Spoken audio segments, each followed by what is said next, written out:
Intinya tuh semua usaha yang kita jalan itu ya terkadang deh tidak semulus yang kita harapin ya. Kita jalan naik rame tiba-tiba nggak laku. Nggak laku. Pilihan. Nah pas di bulan ke-6 sedang omset sedang 600 sampai 800 ribu, akhirnya saya punya problem lagi kan. Apa tuh?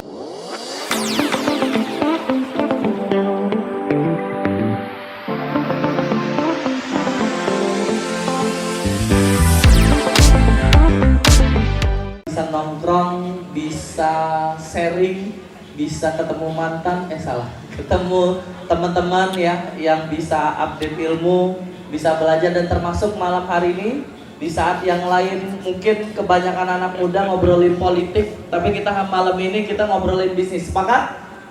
Oke, sudah siap belum?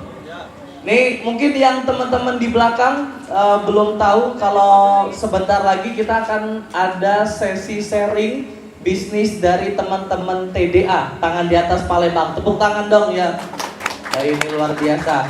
Dan di sini juga akan hadir ya beberapa narasumber yang malam hari ini sudah siap ya memberikan manfaat, memberikan kebaikan, informasi, ilmu, cara berpikir, kemudian kira-kira kalau mau ngambil keputusan itu mau seperti apa. Mungkin teman-teman yang di belakang pengen ikutan, pengen belajar, kita sama-sama merapat karena ilmunya ini kalau harus dilalui mungkin sudah berapa puluh tahun Kak ngejalanin bisnis? Dari tahun 2005. 2005, berarti kurang lebih Berapa tahun ya? hampir 20 tahun. Hampir 2 dekade. Tepuk tangan dong buat pembicara kita malam hari ini. Ini hampir 20 tahun teman-teman yang mahasiswa. Ini rata-rata umur berapa? 17, 18, 15? Oh 19 ya. Oke. Luar biasa, hampir 20 tahun sebelah saya.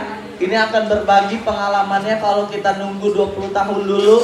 Gagalnya ada, tutup tokonya ada, peluang usahanya lewat, dan panggilan keputusan yang salah. Mungkin teman-teman bisa belajar malam hari ini. Dan terima kasih juga buat Utopia ya yang sudah support secara tempat. Teman-teman dari TDA, ada ketua TDA Eko, tepuk tangan dong buat kita.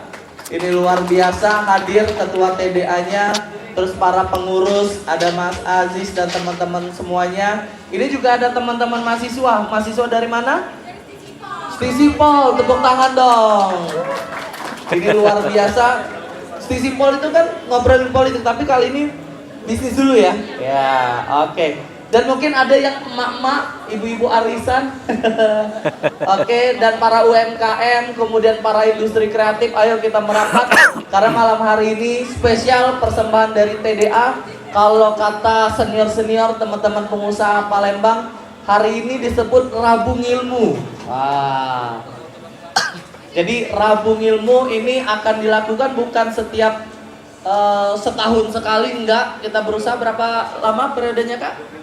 2 minggu sekali. Jadi teman-teman silakan disesuaikan jadwalnya. Setiap hari Rabu 2 minggu sekali kita akan sama-sama belajar. Oke, dan selama acara ini akan berlangsung, nanti akan ada sesi tanya jawab ya, sharing. Kemudian nanti kalau mungkin teman-teman ada case by case dengan usahanya, ada juga yang mungkin baru pertama kali mulai bisnis, masih newbie, atau belum pernah bisnis tapi mau bisnis, atau yang sudah senior ini mungkin butuh update dan butuh refreshment. Kita belajar banyak dengan Kak Dedi. Tepuk tangan dong buat Kak Dedi. Wah, ada sebuah pantun. Kita mulai acaranya dengan pantun aja ya biar rame. Kalau saya bilang pantunnya tolong cakep. Biar silaturahmi tidak terputus. Cepetnya. Biar silaturahmi tidak terputus. Bolehkah kita ada status? Bolehkah kita ada status? Lanjutan yang lain coba. Bila kalau senior, biar tidak silaturahmi tidak terputus, maka refreshment kita minjem 500. Jangan. Biar silaturahmi tidak terputus, maka kita saling silaturahmi terus. Biar silaturahmi tidak terputus, maka kita saling mendoakan terus.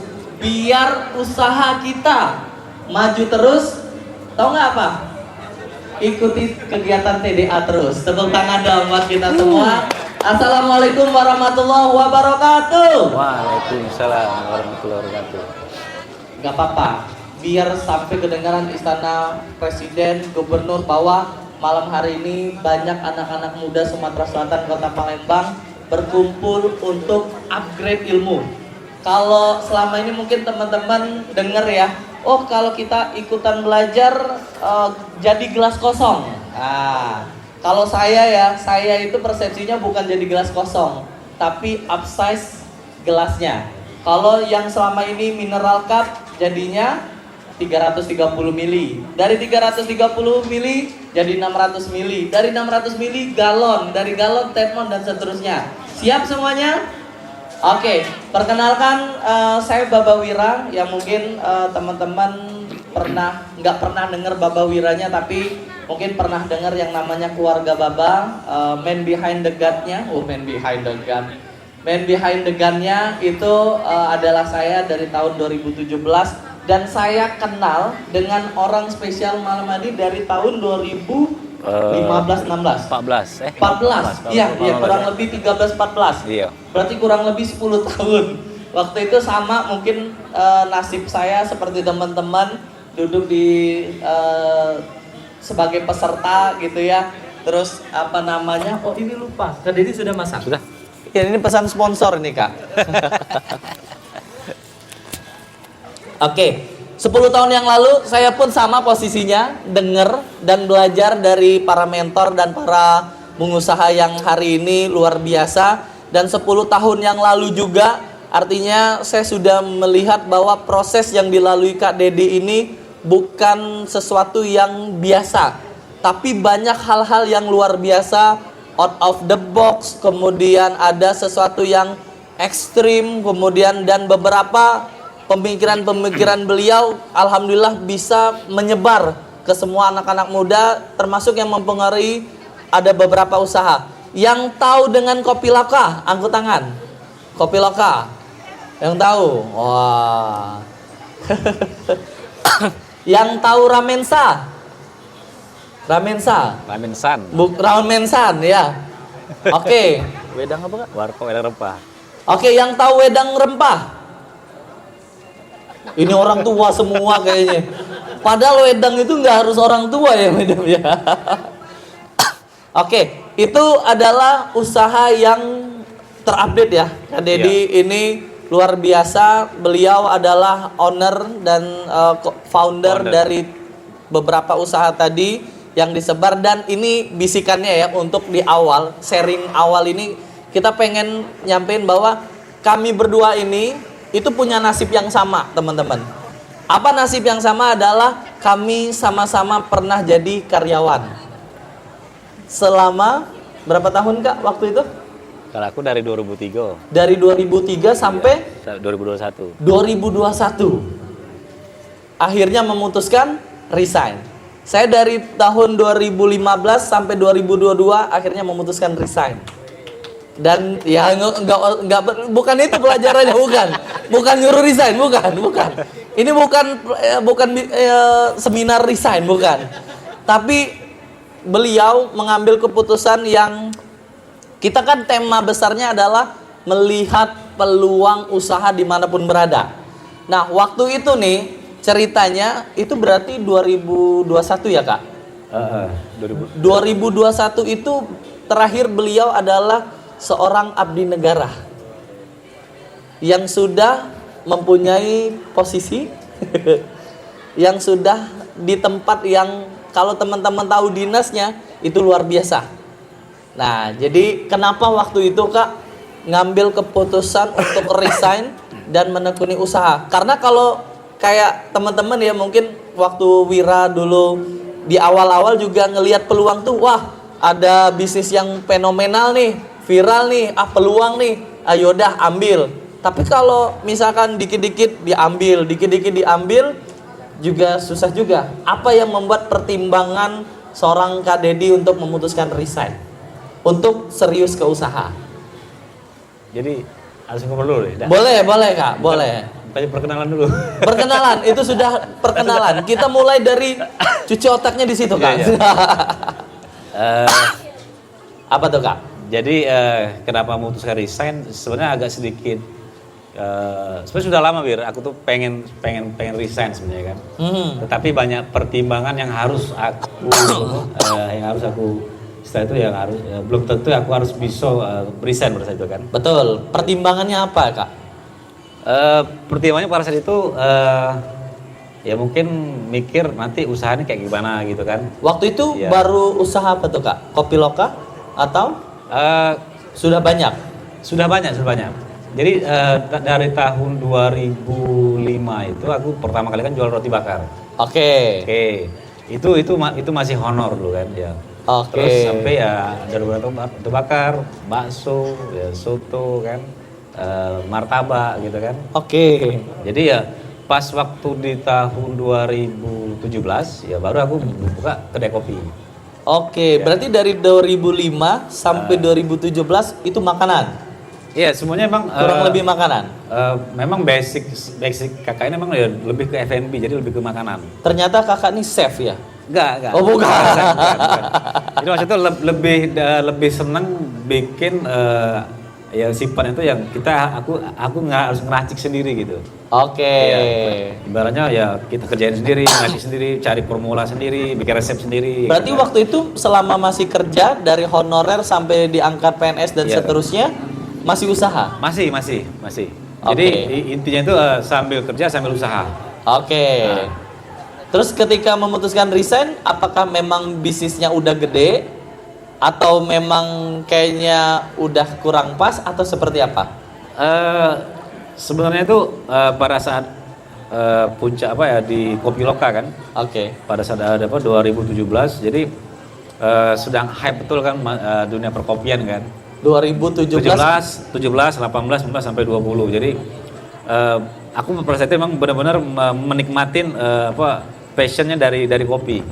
Oke. Jadi misalnya dari mulai kita jadi barista gitu kan, bikin kedai kopi, aku ngerosting, aku main ke kebun, jadi terus sering diundang ada event-event kopi, Oke. jadi pembicara kopi juga kan, jadi ngajari kopi. Jadi pada itu aku benar-benar merasa wah ini passion aku di sini. Dan kayaknya sudah mendarah daging ya? Ya, jadi pada situ memang betul-betul kopi itu bikin aku istilahnya itu lupa masalah pekerjaan gitu kan. Oke.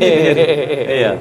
Jadi akhirnya di situ ya mungkin sudah jalan ya. Jadi akhirnya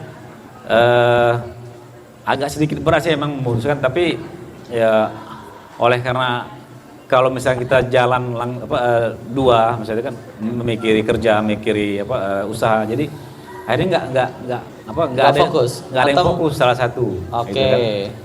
Jadi ya sebenarnya kemarin tuh ya aku sengaja sih emang mau berhenti. Jadi aku jarang masuk ya kan. Oke. Ya, jadi gimana sih caranya biar aku tuh bisa cari kesalahan gitu kan. Oke. Itu. Jadi ya tadi jarang masuk ini jadi ditelepon bos, mana nih nggak kuangkat gitu kan. Nah, jadi akhirnya kan dalam 1 tahun ya adalah masalah sanksi kita kan, akhirnya aku ya akhirnya dikenai sanksi, akhirnya sudah resign gitu. Oh, momentum untuk ngomong nih. Ya. Kayaknya udah berat untuk ngejalanin kerja. Sebenarnya itu dunia kerja itu dengan dunia usaha sangat jauh, sangat jauh pola pikirnya, Wir. Apa tuh, Kak? Boleh nih, mumpung Jadi, masih banyak anak iya. muda yang mungkin fresh graduate dan sebagainya. Ya bukannya bukannya kakak nih misalnya melarang kalian untuk kerja, bukan ya. Sebenarnya Ya, kebanyakan kayaknya kalau nyontoh kerja dulu baru. Iya, ya, tapi kan mindset orang tua atau anak-anak sekarang ini kan ya kalau nggak kerja itu nggak mungkin ya, bukan nggak ada penghasilan ya. Atau nggak ada kegiatan. Cuman kalau nggak kerja nggak ada duit, nggak ada iya, duit. nggak ada duit lah kan. Ya tapi kalau saya itu kerja itu saya itu merasa kayak tertekan gitu. Kerja ya. Iya. Oke. Kalau ini pribadi. Iya, iya. Jadi intinya itu saya ini nggak bisa ditekan, nggak bisa apa diperintah, ya kan, Aha. nggak bisa dimarahin kan, nggak bisa diatur kan. Oke. Jadi benar-benar. Terus bisa bertahan berapa puluh tahun itu gimana, Kak? Aku tapi kan tetap sambil Oh, usaha, sambilan gitu. ya, sambilan. Sambil usaha kan. Oke. Jadi tetap pokoknya pikiran itu pulang kerja aku harus cari kegiatan lain. Ya. Kegiatan lain. Oke. Makanya itu jadi dari sekian usaha yang aku lakukan itu ya mungkin kan dari pertama kali kan roti bakar Bandung kan itu di tahun 2005 sambil honor ya ada sambil kuliah kan. Sambil ada IO juga pada saat itu. Jadi aku merangkap itu di usia itu 2000 ya usia 25. Usia 25 waktu itu, Kak. Lagi berapi-api jadi gitu ya. Memang lagi usia produktif untuk mencari sesuatu tuh yang harus semuanya bisa dikerjain gitu. Jadi semua bisa dikerjain dan semua jadi duit. enggak juga, Bir. Enggak juga. Ya ibaratnya duit tuh mungkin akhirnya jadi bonus ya. Oke, Tapi- karena nikmatin ya. Iya. Jadi ibaratnya kuliah, kerja ya kan, terus ada usaha, ada IO juga saya buat itu kan. Jadi semua itu kayak kita di saat masih single, bujang kan. Jadi pengen sesuatu tuh yang pengen ini saya nih gitu kan. Ya. Mungkin gitu kan. Oke, Iya. itu kan perspektif pribadi nih. Kalau terkait orang tua waktu itu pada masa-masa transisi apa tanggapannya? Masa transisi apa nih? Antara jadi pekerja sama Iya. pengusaha. Ada Kebetulan pesan atau ada larangan, tolakan atau Ya, rajuan? kebetulan orang tua saya itu ya nggak banyak larangan, Wir. Oke. Jadi emang dia tuh udah tahu dengan watak saya kan.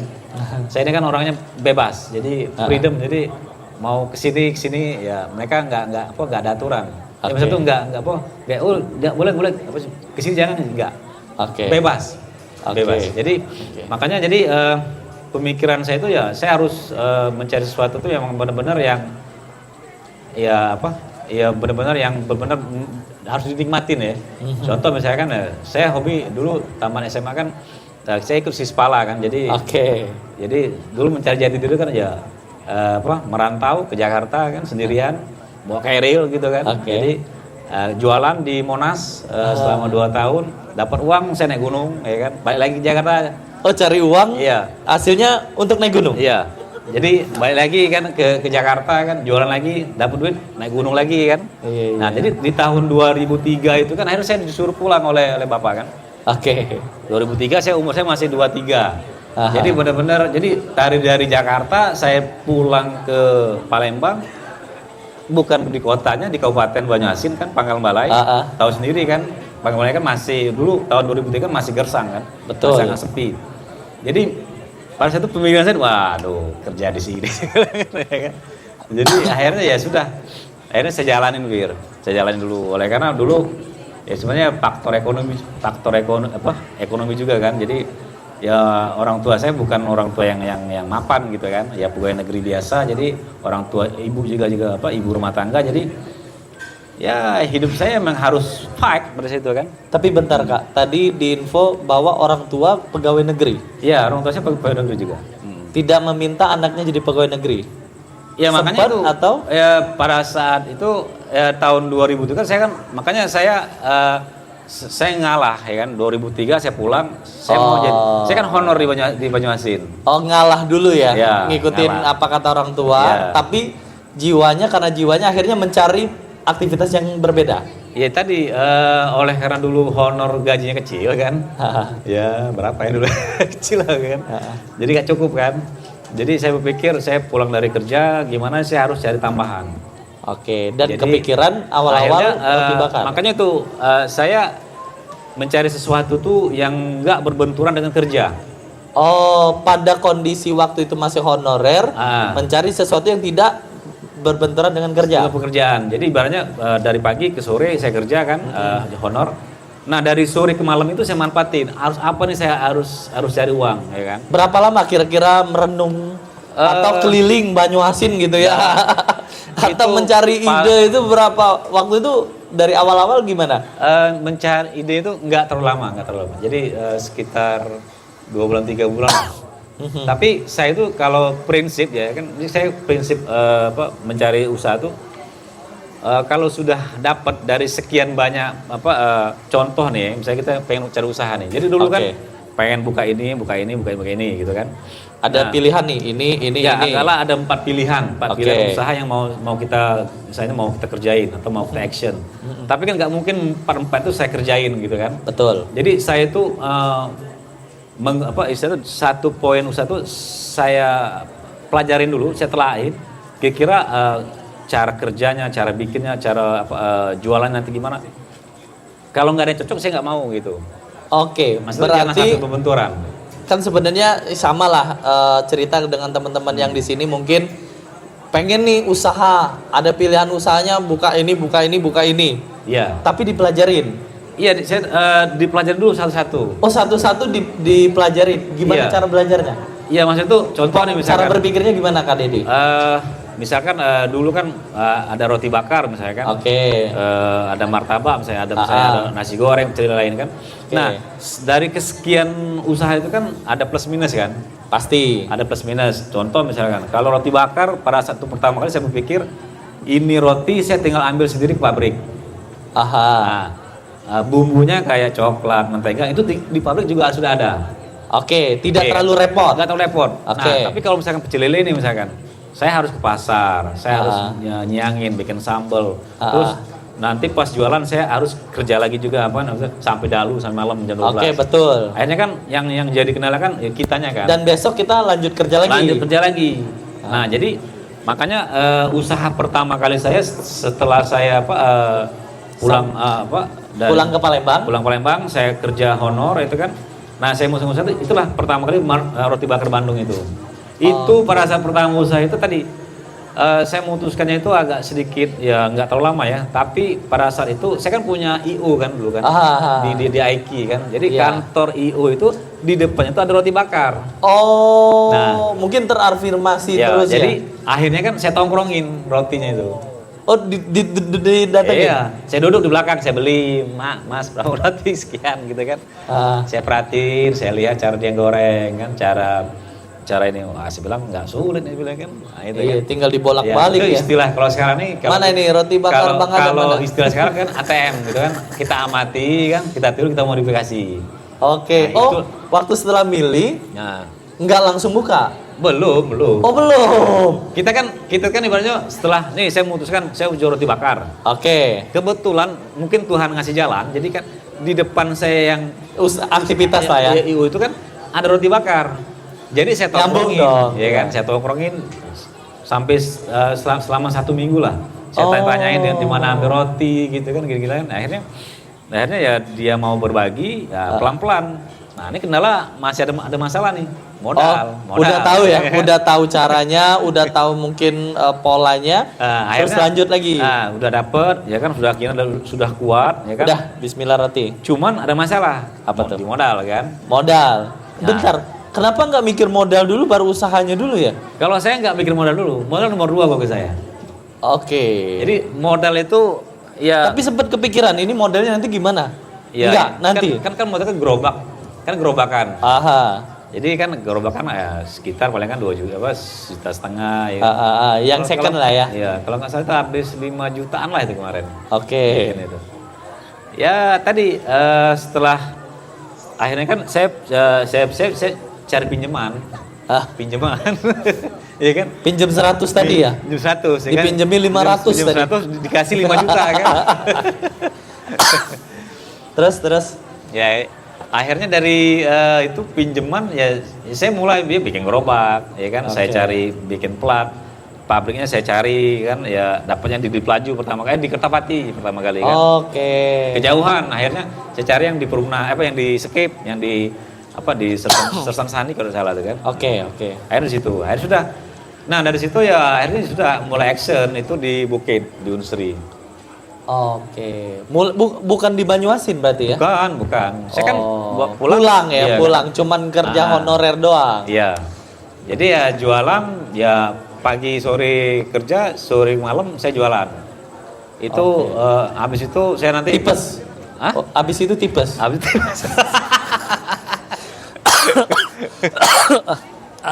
Oke, berarti unik nih. Bentar, kita tahan.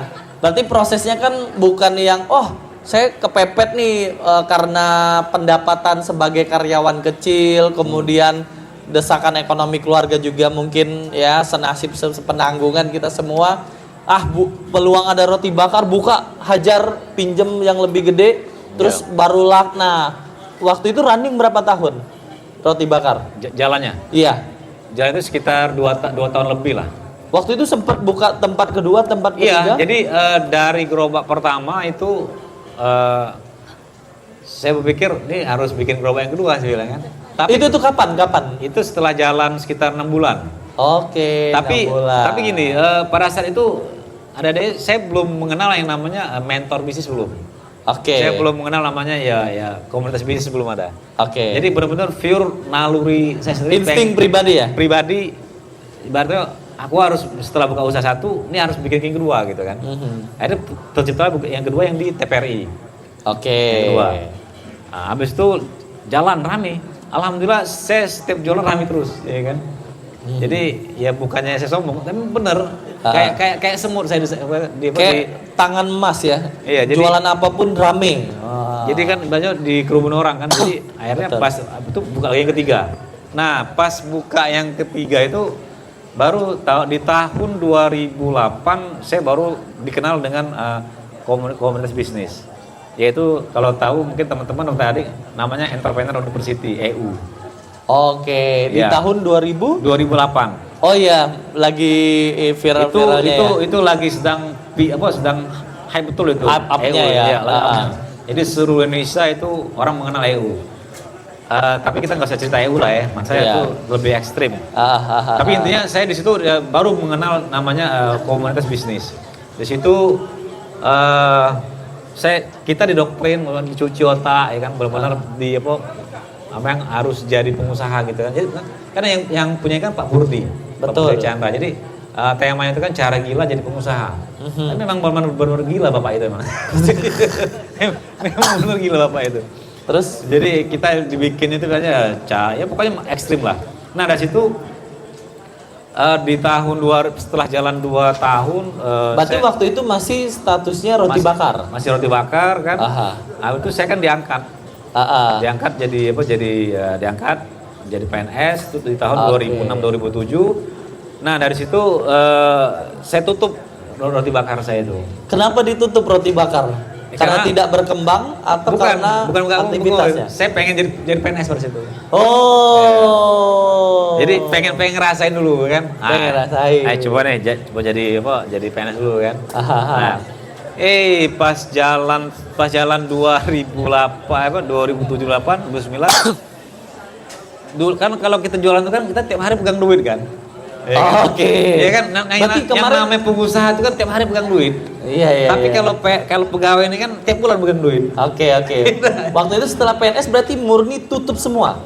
Ya ada sih. Atau tidak dijalankan ada beberapa sendiri? gerobak itu yang dijalani oleh adik saya sama teman saya gitu kan. Oh. Tapi nggak saya hirauin, sudah pakai aja gerobaknya kan. Iya. Jadi saya fokusnya di pengen jadi abdi negara, pengen jadi seorang pegawai negeri. Oke. Saya jalanin sebulan 2 bulan. Ini kayak buntu saya bilang kan. Buntu ya kan. Jadi saya nunggu, ibaratnya nunggu awal bulan baru terima gaji, Bir. Oke. Nah, jadi jujur makanya itu oleh karena sudah terbiasa pegang duit, setiap hari kita pegang duit kan, jualan jualan duit. Jadi di situ saya berpikir, waduh, enak jualan terus saya bilang kan gitu. Oh ya nyulah jam. Enggak. Nah, jadi setelah jadi PNS. Nah, oleh karena saya aktif di komunitas bisnis tadi, EU tadi kan, jadi teman-teman EU tuh ngajak join. Oke. Jadi ngajak join. Setelah pengusaha roti bakar, transit ke PNS. Kemudian karena masih dalam satu circle pengusaha, ngajak join. Join apa waktu itu? Jadi teman-teman EU itu kan, teman-teman komunitas itu kan, mereka ngajak join bisnis itu, pokoknya kita harus cari ruko. Jadi mindset pada saat itu berbisnis harus pakai ruko. Dulu.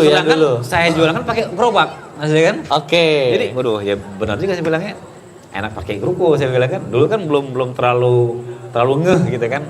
Persepsi kenapa harus pakai ruko apa itu alasannya? Ya kita tuh diajarin berbisnis ibaratnya tuh harus berbisnis gaya-gaya orang besar, gaya orang Cina kan.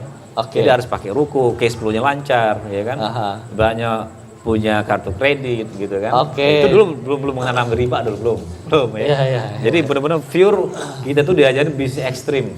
Oke.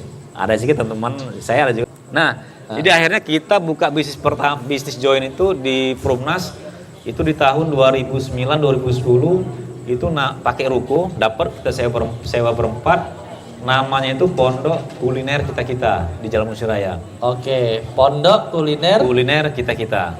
Oh, kita. Ya. Oke. Nah, jadi dari situlah saya ibaratnya itu benar-benar terjerumus menjadi pengusaha walaupun saya jadi PNS. Oke. Seharusnya kan kalau kita sudah PNS misalkan misalnya baru pertama itu kan setidaknya kan kita ikut pelatihan ikut pelatihan tentang abdi negara lah ya. Kalau saya enggak, saya kebalik. Saya malah lebih aktif ikut pelatihan bisnis. Gitu. Ya kan padahal saya PNS. Padahal itu baru 80%, saya belum 100%. Oh, belum 100%. Ya kan? Jadi pokoknya setiap ada kegiatan bisnis itu seminar saya ikutin. Oke. Bukan ngikutin pelajaran misalnya tentang keuangan negara atau pemerintah, enggak. Jadi otak itu benar-benar tercuci itu emang dengan dunia bisnis. Oke. Pada saat itu. Jadi benar-benar terjerumus. Jadi akhirnya ya sudah. Jadi saya selalu berpikir saya harus mencari usaha gitu. Makanya saya nggak bisa melihat, nah ini kan. Saya nggak melihat misalnya ada peluang sedikit gitu kan. Oke. Ada yang peluang dikit atau misalnya ada tempat yang bagus sedikit gitu kan. Saya ada tempat misalnya, oh ini cocok nih bikin ini. Nah, otak saya mulai berpikir gitu nah. Mulai apa nih harus dibikin gitu kan. Makanya ya pas dikasih tema jeli melihat peluang usaha menjadi cuan tuh ya memang cocok sih bilang kan. Ya kan, tapi jujur saya kan bukan seorang pemateri kan. Jadi saya nggak punya materi. Jadi paling kan ya kita sharing di sini kan. Iya, betul. Sharing. Betul. Jadi kalau makanya yang diminta moderatornya saya gitu ya kan. Oleh karena biar nggak kehabisan materi ini. Nggak kerasa sadar nggak sih udah lebih dari setengah jam. Ya kalau saya diajak berbicara misalnya tentang lebih ke teknis tentang ilmu. Saya jujur saya ini belajarnya banyak autodidak. Jadi saya belajar dengan lingkungan gitu. Jadi dengan lingkungan, dengan keadaan, ibaratnya dengan masalah gitu kan. Jadi bukan belajar misalnya saya harus cari mentor ini, enggak. Saya kurang terlalu berminat gitu kan. Oleh karena saya lebih ya intinya kalau belajar saya langsung ke lingkungan. Jadi lebih adaptasi. Ada masalah saya pelajarin, Makanya setiap cabang yang saya bikin itu berasal dari masalah gitu. Oke, contoh waktu itu kopi ketika 2017 sampai 2020 lagi rame-ramenya. Pertama kali kenapa bikin kopi lokal tuh apa story-nya? Sebenarnya tuh dari roti bukan langsung kopi, Wir. Betul. Masih banyak lagi, Wir. Iya kan? Dari roti, kedai. Terus habis saya bikin pondok kuliner kita tadi kan sama teman EU kan, habisnya nggak jalan. Saya juga pernah jual bakso sama kayak Mas Ajis. Oke. Ya kan? Namanya bakso Semar dulu. Di tempat itu saya bikin bakso, ya kan? Bakso Semar. Habis saya bikin tempat yang kedua lagi, yang di Sipol tempat adik-adik kuliah ini kan di Sipol. Oke. Nah jadi dari situ oleh karena yang bikin bakso itu bukan saya kan, saya mempekerjakan orang. Kan masalah itu kan. Masalah bagi saya. Kenapa masalahnya? Pada saat dia berhenti, dia ngambek, dia sakit, jadi nggak ada yang ngolah. Oke. Nggak ada yang membuat itu bakso. Berarti bisa dianggap ini kesalahan. Bukan kesalahan, makanya itu PR. Ya bagi saya ya masalah, tapi saya cari solusi. Oke. Sebenarnya gimana sih? Jualan bakso bisa jualan tapi nggak bisa buat baksonya. Ya. Ketika tukang yang buatnya merajuk, sakit atau kan? Anak sakit. Jadi kan nggak ada jalan. Jadi siapa yang jalan usaha gitu kan? Oke. Nah, akhirnya apa tuh solusi yang keluar? Jadi akhirnya tuh saya berpikir, waduh, ini kalau saya jalan terus bakso pagi-pagi saya ke pasar ya, masa ya kan? Giling bakso, saya tahu itu kan. Jadi kayak akhirnya nggak sanggup saya jalanin.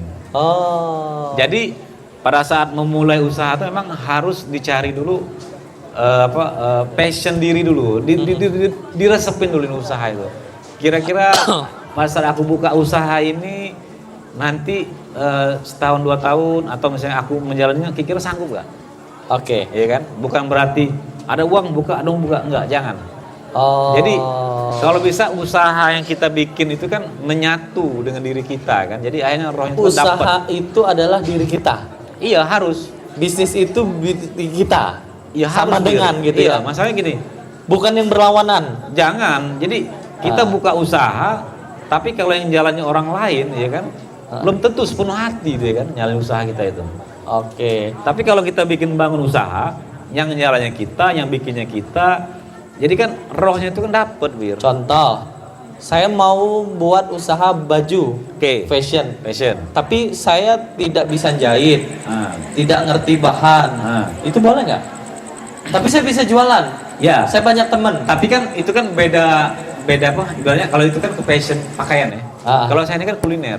Oh. Kan lebih ke F&B kan. Oh, Jadi, beda effortnya ya. beda. Jadi kalau misalnya kayak pakaian kan ya tadi kita tinggal beli aja kan, tinggal beli, tinggal kita jual.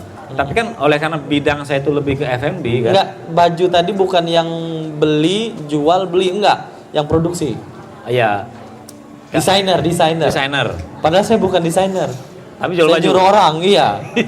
Itu orang yang buat biasa kabur, saya nggak bisa gitu ya. Iya. Oke. Ya, ya intinya itu kan ya kalau saya bikin usaha, saya nggak mau ibaratnya itu langsung bukan tangan saya sendiri yang ngerjain itu. Oh. Contoh misalkan, jadi kan setelah dari bakso, ya kan, saya si karyawan itu merajuk lah. merajuk, dia berhenti kan keluar, akhirnya kan saya bingung untuk jalan bakso kan, bikin mentol, akhirnya kan saya nggak ada passion di situ kan, akhirnya saya mulai berpikir, ini saya harus ciptakan usaha yang kira-kira ibaratnya saya ngerti resepnya, saya yang jalanin sendiri kan. Jadi walaupun dia berhenti, saya tetap bisa ngerjain gitu. Oke. Itu akhirnya makanya terciptalah itu namanya pada saat itu martabak manis Bandung Bang Dedi. Oh. Apalagi yang harus dibikin itu pada saat itu kan. Jadi tidak berhenti otak berpikir gitu kan. Jadi makanya harus jeli tadi kan, harus jeli kita melihat peluang di sekitar. Sebenarnya ya peluang sekitar itu kan banyak yang bisa kita dapat ini kan. Betul. Mungkin bisa dari media sosial, dari kita hobi jalan-jalan, terus misalkan dari YouTube kan. Nah, saya rajin dulu saya nonton YouTube, buka ibaratnya mencari sesuatu tuh yang hal yang baru kan. Tapi cari suatu hal yang baru tuh ibaratnya kita modifikasi gitu. Betul. Modifikasi tapi yang nggak ada di Palembang, tapi kita bikin untuk di Palembang. Oke. Gitu. Riset lah ya. Ya harus riset dulu. Betul. Jadi bukan ngelihat peluang, ada modal, bukan. Iya. Jadi benar-benar ngalir. Jadi dari hobi berjalan, ya kan, hobi jalan, ya kan. Makanya itu hobi jalan. Saya tuh ngeliat martabak akhirnya kan, tadi kan martabak itu. Oke. Ini bagus nih konsep martabaknya itu diracik sendiri, ya kan. Saya cari resep, ya kan. Martabak manis waktu itu. Martabak manis Bandung. Jadi selama 3 bulan saya mencari resep itu, ya kan. Akhirnya launching lah di angkatan 66. Itu sempat rame juga tuh martabak itu pokoknya rame. Akhirnya saya bikin kemitraan. Oke. Martabak itu. Jadi mitra saya itu kalau nggak salah ada sekitar 8 mitra gitu untuk yang martabak manis Bandung itu. Nah pas di tahun 2013 akhirnya saya jual martabak saya itu ke mitra saya pengen berkarir di PNS 13, 14, 15. Saya iseng-iseng. Oh, itu periode kedua dong berarti. Iya. Yang pertama sempat stop, vakum jadi PNS, kemudian lanjut berkembang usahanya, Iya. ternyata Kopi. minta stop lagi. Iya. Nah ini kan sesuatu yang memang dibilang bisnis itu kadang naik, kadang di atas, kadang di bawah gitu ya. Kira-kira apa yang membuat akhirnya stop lagi waktu itu? Pas di martabak itu saya tuh merasa stuck gitu kan. Jadi barangnya ini kalau mau dijalani lagi kayaknya kayak gini terus saya bilang kan. Cobalah nih saya bilang saya ingin berkarir di PNS kan. Oke. Ingin cari jabatan lah pada saat itu kan. Itu 13. Iya, pengen cari jabatan. Ah. Ya selama 3 tahun saya ngantor, saya nggak dapat apa-apa, Bir. Oke. Nggak dapat apa-apa, saya buntu gitu kan. Ya, tiap bulan gaji udah dipotong gitu kan. Iya. Jadi benar-benar pure, saya akhirnya berpikir pas di tahun 2014, nah kan 13 saya ini kan 2015 kan saya lebih jalan, lebih nongkrong kan, yaitu. Nah saya tuh melihat yang namanya dulu pertama kali itu namanya Vietnam Drip. Apa Cerita tuh? itu, Vietnam Drip itu kan alat kopi, Oh, Vietnam gelas Drip. stainless, Oke. Vietnam itu kan. Nah disitulah saya berpikir, wah ini peluang nih, Aha. ya kan, prospek ini untuk dibikin bisnis. Yang si kopi nih kan, itu 2014. Tapi saya nggak tahu itu nama alatnya itu apa itu kan. Oh, karena belum ada background dan belum nggak ada yang kasih tahu gitu belum ya. belum tahu. Jadi akhirnya ada teman saya yang bilang itu namanya manual brew deh katanya. Manual Brew brew, ya kan, alat ya. kopi manual. Akhirnya di situ saya mulai searching di Google apa sih manual brew. Pas saya buka manual brew, semua alat kopi manual itu keluar semua, kayak ada rock presso, mocha pot, prime press, sipon dan lain. Tambah pusing kepala saya kan. Dan Wah, itu bahasanya agak berat ya. berat dan juga saya nggak ngerti, nggak paham gitu. Tapi saya senang dengan alat itu. Oke. Saya Karena senang. seneng lanjut dong. Ya makanya pada saat itu kan saya tuh melihat peluang usahanya gini. Kalau kedai kopi pada saat itu kan kita mengenal dengan Starbucks kan, ya kan, Starbucks ya Libreca dan lain lah. Itu bikin kopi itu kan dengan menggunakan mesin espresso. Betul. Yang harganya nggak murah, Wir. Betul. Harganya tuh sekitar, kalau itu kan rata-rata kan dia dua grup itu ratusan juta, dari 80 juta sampai 110 juta. Saya berpikir, ya mana ada uang kita untuk bikin kedai kopi kan. Betul. Nah pada saat di tahun 2014 itu kan saya melihat alat manual brew ini, alatnya serba manual tanpa listrik ya kan. Jadi benar-benar kita ngemper di jalan juga bisa usaha kan. Nah disitulah saya mulai mempelajari itu usaha. Saya riset selama 3 tahun. Saya sambil kerja, pulang dari kerja saya cari kedai kopi yang Ngobrol yang gitu ya? menggunakan manual brew. Belum ada pada saat itu. Oh. Belum muncul. 3 tahun nggak perjalanannya? 3 tahun, 13, 14, 15. 16 saya memutuskan bikin kedai itu. Di 16, 17, 18. Jadi akhirnya salah nih. Pokoknya di tahun 2017 saya mulai bikin kedai kopi. Oke. Pokoknya 3 tahun saya itu pulang kerja cari kedai kopi, pulang kerja saya kedai kopi. Oke. Ini menarik nih. Ini kalau ditanya ya, mungkin teman-teman di sini kepikiran, Kak, ini kan buka jalan 2-3 tahun rame tutup. Buka jalan 2-3 tahun rame, peluang lain tutup. Kira-kira Kak tanggapannya, emang bisnis yang buka tutup nggak rugi atau kayak bukannya itu jelek ya Kak? Kenapa nggak coba konsisten, tetap di satu usaha yang sama, atau gimana Ya. tanggapannya Kak? Kalau untuk usaha yang tutup kan kayak roti kan, saya tutup oleh karena saya pengen jadi PNS. Oke. Betul. Terus Pertanyaan kenapa nggak lanjut roti lagi? ya saya pada situ kan saya berpikir, aduh sudahlah jadilah cari yang lain, cari hal yang baru gitu kan. Oke. Cari yang baru. Pas martabak ya kenapa saya tutup? Saya itu kan ya tadi pengen berkarir tadi kan. Berkarir. 13, pengen berkarir. Udah masuk PNS. Tapi masih PNS, Iya. belum berkarir. Ya, akhirnya saya berkarir. Saya tutup, saya jual malahan yang terakhir gerobak saya itu sama mitra saya. Oke. Ya kan oleh karena sistem kemitraan jadi saya jual. Kebetulan dia mau bayar mahal kan saya jual gitu kan. Oh, Gitu. momentum lah ya. Momentum. Jadi ya, Oke. saya pikir nanti bikin lagi lah saya bilang kan, bikin lagi martabak. Ternyata enggak kan. Nah, di tahun 2014 makanya saya ngelihat alat kopi manual brew, saya berpikir ini peluang bagi saya kan, prospek lah. Jadi peluang bisnis untuk kita ciptain gitu kan. Tapi 3 tahun riset, saya cari kedai kopi, tapi pada itu kan belum banyak kedai kopi menggunakan manual brew.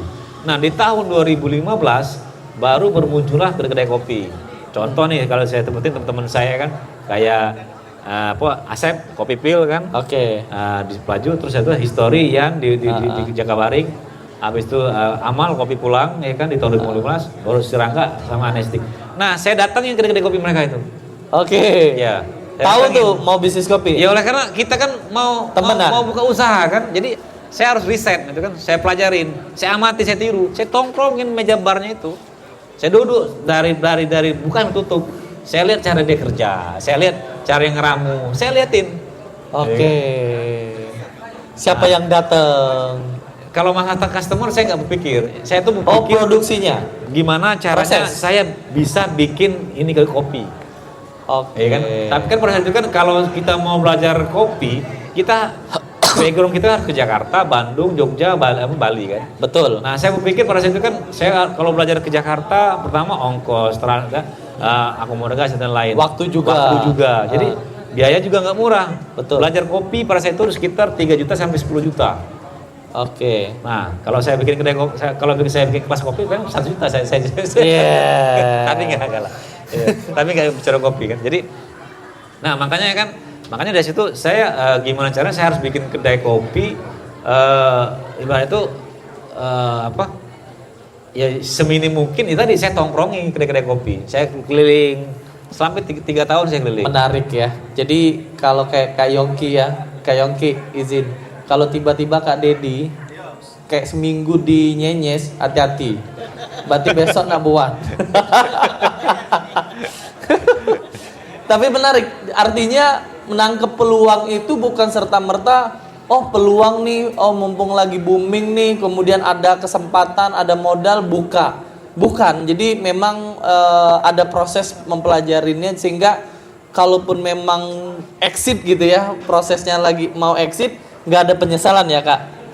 Iya, untuk disesalin, Wir. Iya, Betul. Iya. Intinya itu kan kalau kita sudah tujuan itu sudah jelas, kita suka dengan usaha ini kan, padahal kan setidaknya kan segala cara kan harus kita pakai kan.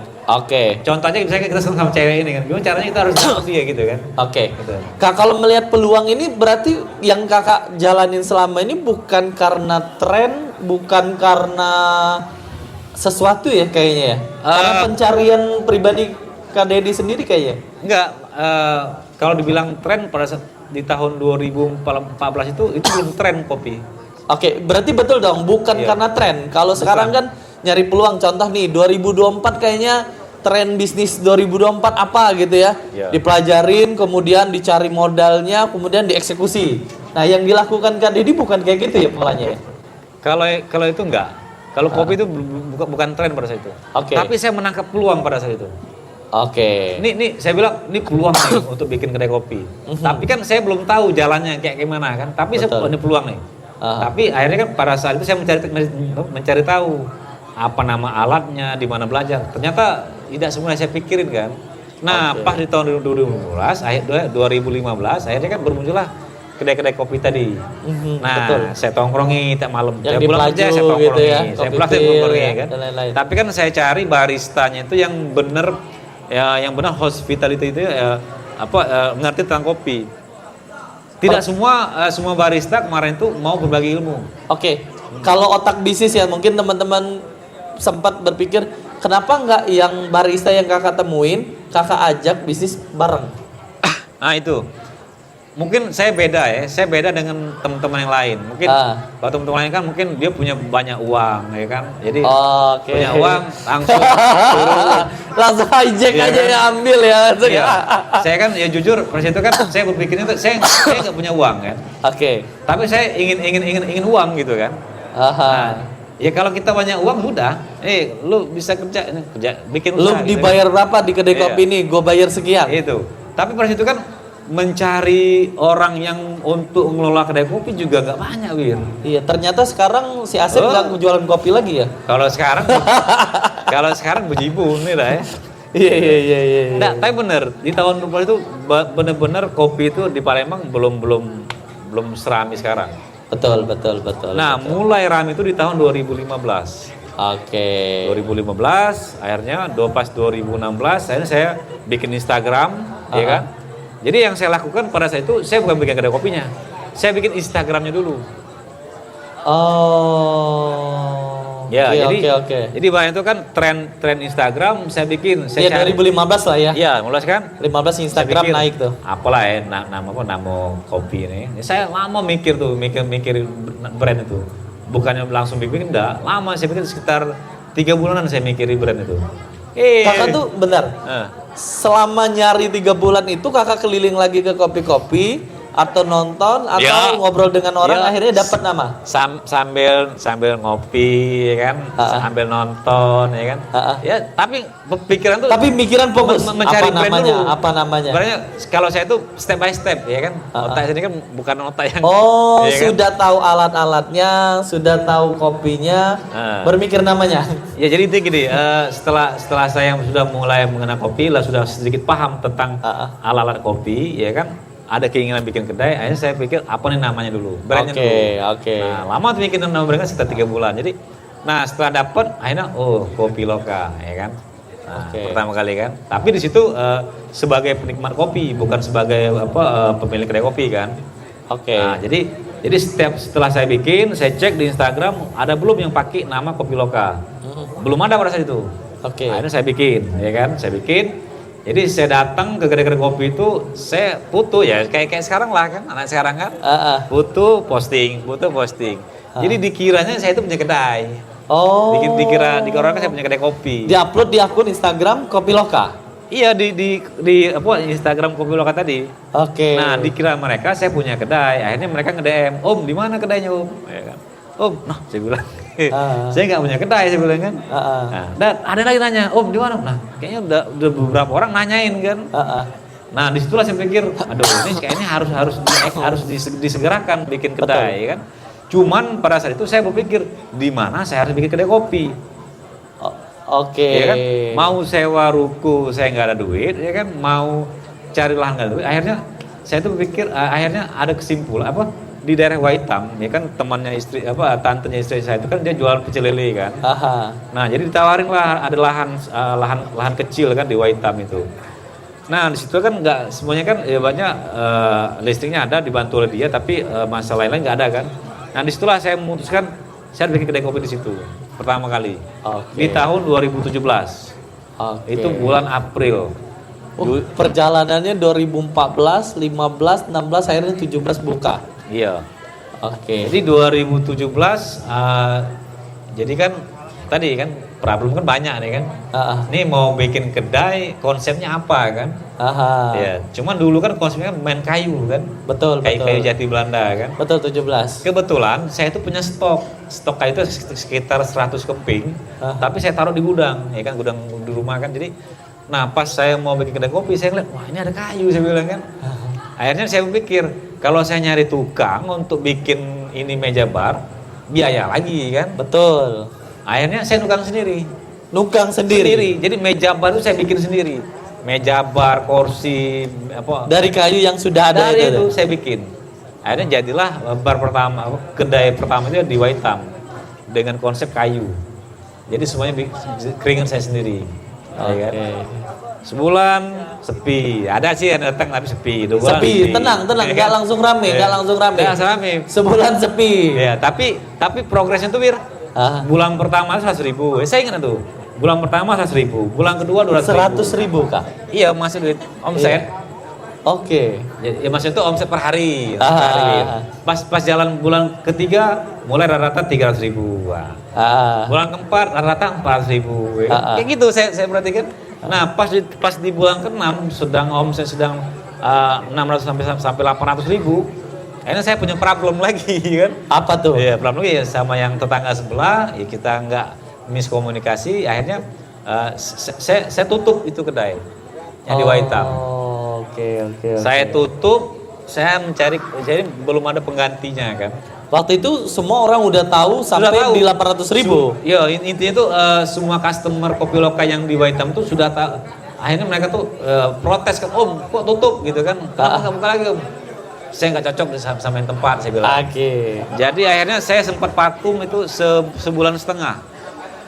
Sebulan setengah saya vakum, tapi saya aktif di teman-teman kopi. Aktif. Walaupun belum ada kedai. Iya, walaupun kedai belum lanjut kedainya. Tapi saya aktif kan. Kita kan dulu pernah diundang oleh Backcraft kan untuk bikin di Novotel kan pertemuan semua penggiat kopi Sumsel itu disuruh kumpul pada itu, ya kan, dikasih pelatihan ini. Akhirnya saya kenal kan. Akhirnya ya ada sih beberapa teman yang ngajak join sempat kan. Gak usah disebutin siapa kan. Jadi join cuman sebulan setengah. Saya nggak cocok sama dia kan. Akhirnya saya pikir saya harus di tempat baru lagi. Nah, di tempat yang kedua itu ialah yang di Pak Jo, Oke. yang di belakang Hotel Amaris. Nah, itu di tahun 2017, tidak salah bulan September. Nah, pertama kali buka, customer saya yang lama itu saya kontakin semua kan, ini saya buka kedai lagi. Akhirnya ada mereka datang, ya kan? Bentar Kak, kontakin semua berarti selama ini nyimpen database? Enggak, maksudnya Atau gini. udah berteman? Kan kita Karena udah sebagai kayak- berteman di Instagram. Oke. Ya, kita kan bikin story, nge-posting gitu kan. Akhirnya mereka kan melihat saya buka lagi, akhirnya mereka datang. Nah, alhamdulillah, ya kan, di Pak Jo itu saya benar-benar merasa menikmati ini benar-benar bisnis gitu kan. Woi. Cari cuan gitu kan. Rame. Iya.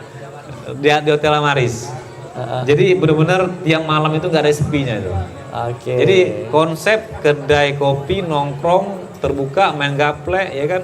Ya outdoor gitu. Dulu kan belum banyak kedai kopi yang belum outdoor. belum banyak. Dulu kedai kopi itu konsepnya Identiknya apa? Ruko Oh, ya kan, oke. ya vintage, low bar, ya kan, manual buruan, ya kan, ngerokok nggak boleh kalau tempat si Amal kan. Jadi kan banyak yang protes kan, ngopi di sana nggak boleh ngerokok, di sini boleh, ya, silakan saya bilang, ya kan. Nah akhirnya kan rame dengan konsep terbuka. Nah ini tadi satu, kalau misalkan ya teman-teman misalnya jualan ya. Saya itu tidak lepas komunikasi saya itu dengan customer. Oleh karena saya itu kan saya kan yang contoh nih kayak roti bakar. Roti bakar saya kan melayanin. Gimana Pak? Gimana? Kita kan ada basa-basi kan. Dari mana Pak? Dari mana? Itu kan akhirnya kan komunikatif. Datang lagi sama kayak martabak juga kayak itu. Nah, pas di kopi sama, saya praktekin, Wir. Oke. Jadi mulai dari anak-anak kecil, SMA, kuliah, bapak-bapak, saya aja ngobrol. Misalnya kan saya ngeracik bar kan, saya kan ngeracik, saya kan jadi barista waktu itu kan selama setahun. Jadi saya pikir, jadi saya aja ngobrol. Jadi disitulah tercipta kedekatan emosional saya itu dengan customer. Jadi mereka tuh akhirnya saya bikin kayak grup ya kan di WA kan. Oh, jadi sampai segitunya ya? Buat jadi grup ya? dari mereka yang datang sendiri nggak kenal, akhirnya mereka sesama kenal. Nah itulah dulu kenapa Kopi Loka di Paja itu lebih. Apa dulu namanya fanbase-nya Kak?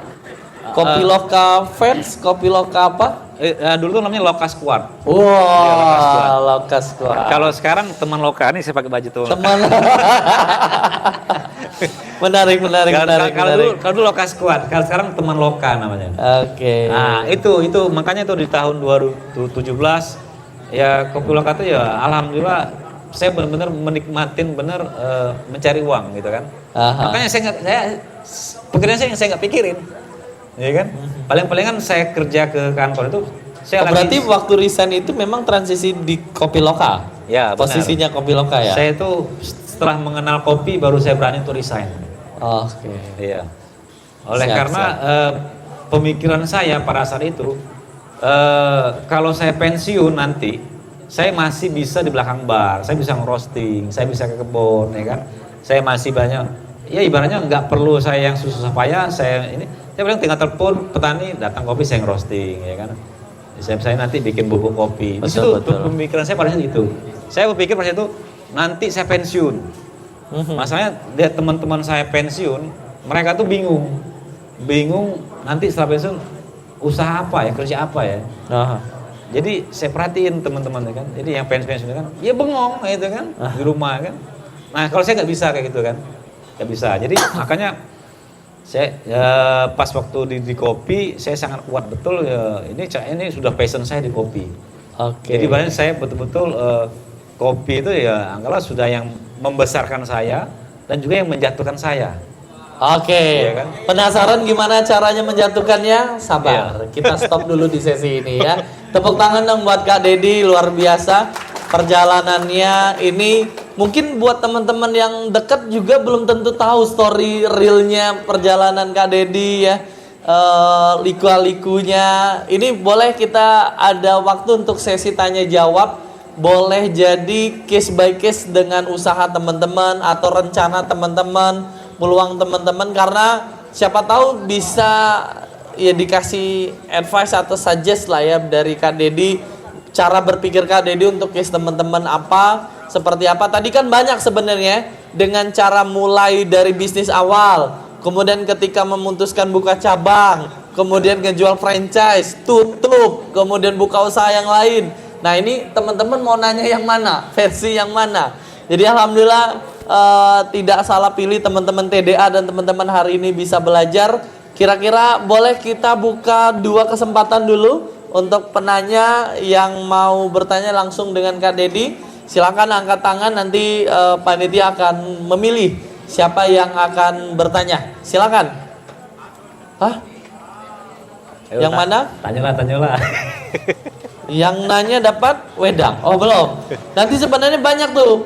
Aku belum ngulik yang lain nih.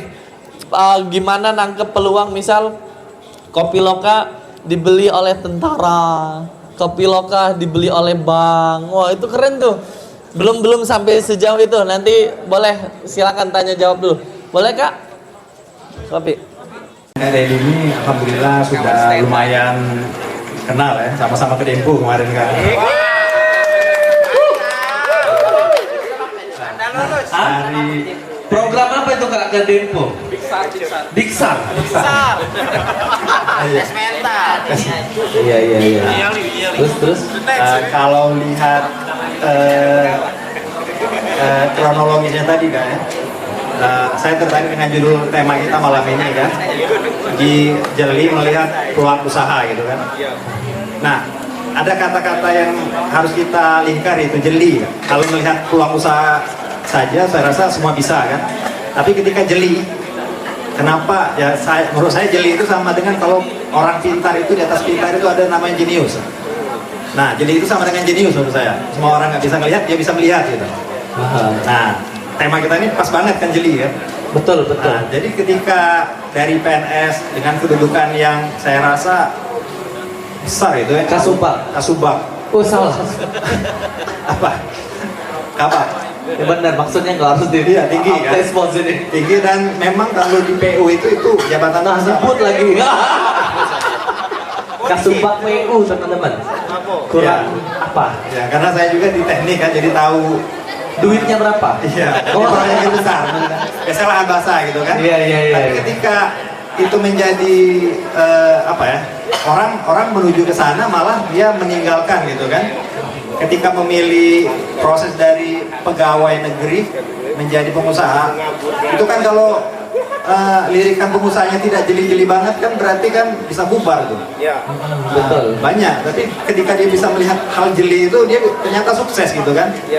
Ketika kopi loka dia jalani 4 cabang, yang saya tahu aja 4 cabang, atau cabang yang lain ada lagi kan, berarti kan dia sukses di situ. Nah, karena saya mengikuti dari kopi loka itu juga di usaha-usahanya yang lain ada lagi gitu usaha yang dia saya rasa jeli lagi gitu kan. Wedang ini saya rasa jeli juga. Pertama usahanya bisa berkembang dan viral dan bisa profit gitu kan, nggak dalam waktu yang singkat bisa profit. Dan dia sekarang ini saya rasa wedang itu berada di zona biru menurut saya kan, blue ocean kata orang itu. Nah, pertanyaan saya itu Pak, bagaimana gitu kan kita ada tahapannya nggak untuk menjadikan bisa jeli tadi gitu, bisa melihat peluang itu, kira-kira tahapannya itu apa saja Pak? Terima kasih. Tahan dulu atau satu lagi? Jawab dulu aja Kak.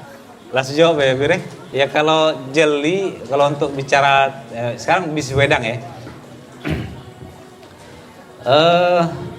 Sebenarnya itu awalnya itu belum kepikiran sebenarnya kan untuk bisnis wedang. Tapi pada saat sebenarnya itu ada satu lagi yang bikin wedang rempah. Tapi dia jauh di Perumnas. Itu teman saya juga. Tapi kan oleh karena dia mengemas bisnisnya itu simple, ya kan, nggak mau yang neko-neko, nggak mau yang barangnya dikenal orang, dapat sekian cukup, ya kan. Saya itu pada saya datang, ya kan, saya kan melihat peluang gitu kan, ya kan. Makanya saya bilang, lu kenapa nggak dikembangin? Saya bilang, jadilah Kak kayak gini cukup gitu kan. Jadi pikir, tapi aku izin aku izin sama dia. Nanti kalau aku ada tempat aku boleh, silakan Kak. Nah disitulah aku pikir ini harus dibuka ini wedang. Tapi kan tidak semudah yang kita harapin pada saat itu. ada proses. Nah, prosesnya itu adalah mungkin Tuhan ngasih jalan. Oleh karena saya dikenal orang dengan Dedi kopi lokalnya, dengan orang kopi kan. Jadi semua orang itu kan mengajak saya untuk bikin kedai. Mas, ada ruko mas saya mas, nganggur. Mau nggak bikin kedai? Kedai apa bu? Kedai kopi. Di mana bu? Saya bilang. Polygon, sepi bu saya bilang. Jangan bikin kedai kopi di Polygon, ya kan saya bilang. Oleh karena di situ anak-anak muda itu kan kalau nongkrong pasti ke kota. Nah, sedangkan itu ruko. Kalau ibu mau kopi, ya silakan orang lain aja bu, saya bilang kan. Silakan orang apa ya untuk mengerjain. Tapi oleh karena dianya itu memang pengen sayanya yang ngelola itu kedai, ya saya kan enggak, ya kan dia kan mungkin percaya sama saya kan. Jadi yaudahlah bu, nantilah saya bilang kan. Saya kan cuek-cuek kan. Nah akhirnya itu oleh karena saya ada keinginan bikin wedang itu sendiri di daerah Waitam pada saat itu di Waitam, ada masalah dengan tempat, ibaratnya saya nggak berhasil untuk sewa tempat itu. Datanglah ibu tadi ini, datang lagi ibu ini kan, sudah saya bilang kan, Eksekusi. ya pas pada nanya, udah bu kalau ibu mau kita bikin wedang bu, saya bilang. Gimana konsepnya mas gitu ya kan? Pokoknya rempah bu, tapi ada kopi saya bilang. Jadi siapa nanti yang jalanin? Ya saya lah bu. Oleh karena dia tuh belum mau kasih uang untuk, oleh karena belum ada yang ngelolanya kan. Intinya kan itu kan siapa dulu yang ngelola. Oleh karena saya mau, ya akhirnya dia mau. Nah disitulah akhirnya kan pada situ kan jujur saya belum mengerti masalah rempah-rempah kan. Oleh karena kita biasa di kopi kan, jadi tapi pada saat itu saya udah berpikir jauh. Market di Polygon itu orang tua kan. Jadi saya tuh incar saya tuh umur 40 ke atas. Jadi benar-benar memang marketnya memang orang tua yang datang. Nah, alhasil memang benar yang datang memang umur 40 ke atas. Pas waktu kita jalan, kita buka ya kan, selama sebulan itu kan juga nggak langsung rame-rame betul kan, masih standar lah. Omset tuh masih bilang masih di bawah 500.000 kan. Tapi saya yakin gitu nah dengan bisnis ini kan. Yakin itu kenapa? Yakin itu ini bisnis ini ibaratnya tuh belum ada pemain gitu kan. Pemain belum banyak, market masih luas ya kan. Dan juga memang orang butuh. Makanya kalau bikin usaha itu kalau bisa orang yang butuh gitu. Jangan sekedar bikin usaha tapi orang yang nggak butuh. Misalnya contohnya kita jual makanan yang viral tren viral itu hilang. Tapi saya pikir ini rempah ini orang kan butuh kan. Butuh orang-orang tua butuh untuk hidup sehat. Makanya saya berkeyakinan ini pasti rame. Jadi saya selalu pikir nanti customer saya ini bakal rame gitu. Saya itu selalu men-mindsetkan diri saya itu ini bakal rame ini. Sama kayak kopi kemarin. Kopi itu saya pikir, wah ini masa saya ini banyak ini bakal. Makanya pada saya diajak join sama teman saya dibuka di Skip dengan ruko kecil, saya itu langsung hati saya ini langsung menolak. Ini nggak cocok tempat ini kan. Alhamdulillah Tuhan ngasih jalan, saya kelas, saya pecah kongsi lah pecah kongsi ya, nggak usah sebutin namanya kan, iya kan? Sebut saja. Iya. Kawan Arif itu. Nah jadi intinya itu ya kalau kita udah buka usaha, kita harus berpikir tuh usaha itu harus rame gitu kan. Jangan berpikir sepi kan pasti kan. Saya tuh selalu pikir, wah ini bakal rame, masa saya bakal rame. Jadi akhirnya ya mungkin ada ikatan itu kan, jadi kan memang betul rame betul. Nah pas di Bandung juga sama om. Jadi akhirnya kan saya tuh menangkap peluang itu intinya itu adalah bahwa bisnis ini ya memang bagus untuk dijalanin gitu kan. Tetapi semua orang anak muda belum tentu mau ngerjain itu rempah. Kenapa? Saya dapat permasalahan pada saat saya meng-hire karyawan. Jadi saya mencari karyawan, saya bikin story di Instagram Wedang, nggak ada yang komen untuk bikin kerja di Wedang. Tapi kalau saya bikin kopi, hire di kopi, ada 100 orang yang pengen kerja di kopi, ya kan? Padahal saya butuh cuma 1 kan. Nah disitulah saya mulai berpikir, ya kan, ini saya harus cari ibaratnya mereka ini nama untuk passion diri mereka. Kalau kayak kopi kan barista. Kalau misalnya di bar di kafe kan minuman bartender atau misologis. Nah ini saya lagi menggimik nama untuk si peracik minum rempah ini. Apa tuh namanya? Ya kan namanya itu kan herbalis, ya kan? Herbalis. Akhirnya saya tinggal nama ta. Jadi saya kasih nama herbalista ya. Ya kan? Gitu. Jadi ibaratnya gini, nanti kita belum tahu ya nanti setahun 3 tahun ke depan nanti yang bakal mengikutin warkop wedangan saya ini pasti banyak. Tapi kita belum tahu. Tapi berpikir pasti banyak yang ngikutin. Tapi nggak masalah bagi saya kan. Yang penting nanti saya bisa menciptakan banyak passion diri mereka. Oh, tadinya barista, ini ada herbalista, ya kan. Jadi kan menambah lapangan pekerjaan gitu kan. Bukan hanya semata mereka harus pengen jadi barista, pengen jadi bartender gitu kan. Nah, tapi kan pelan-pelan. Makanya apa ya istilahnya itu, ya, masa gini, untuk seorang di belakang bar itu kan penting masalahnya. Masalahnya disitulah ada ikatan emosional kita dengan si para customer. Jadi kalau kita misalnya nggak mengerti apa yang di belakang bar itu, ya contoh kayak kopi atau di wedang, nanti nggak ketemu ininya chemistry-nya antara kita sama customer. Kalau saya ngebar kopi, ngebar di wedang, saya customer tuh saya ajak cerita kan, saya ngobrol gimana Bu ini sakit apa gitu kan. Nah, sama kayak kopi, akhirnya mereka ada kedekatan batin kan, emosional. Akhirnya mereka ngulang dan seterusnya. Jadi itulah Om Robi. Jadi kalau masalah jeli Om sebenarnya naluri Om. Naluri saya untuk mencari sesuatu hal yang baru gitu kan. Nggak tahu, memang ini sebenarnya masih ada lagi sih belum yang mau saya bikin. Tapi oleh karena wedang ini saya lihat sedang viral nih, sedang lagi orang ini, saya harus ngembangin kan. Saya harus buka cabang lagi gitu. Betul. Gitu. Terima kasih. Oke, tepuk tangan dong buat Kak Dedi jawabannya. Jadi luar biasa kalau dibilang memang pengusaha itu jeli ya. Tapi sebenarnya kalau jeli saja tanpa eksekusi, itulah sebenarnya pengusaha itu kan menjadikan kejelian itu menjadi kenyataan. Nah, jadi itu luar biasa, prosesnya tidak mudah. Jadi kita banyak belajar. Oke, pertanyaan kedua, boleh? Yang mau nanya dari sudut kanan, sudut kiri, yang nanya boleh? Mungkin dari tadi kan kakak cerita tentang di bagian kopi, wedang itu kan minuman nih. Karena kakak punya satu lagi nih. Karena pertanyaan saya itu apa yang memutuskan kakak untuk membuka makanan? Tadi kan itu makanan ramen kayak. Nah, apa yang ada di pikiran kakak sehingga kakak mau membuka usaha makanan nggak? Tadi itu saja kak. Oke, terima kasih kak. Terima kasih deh.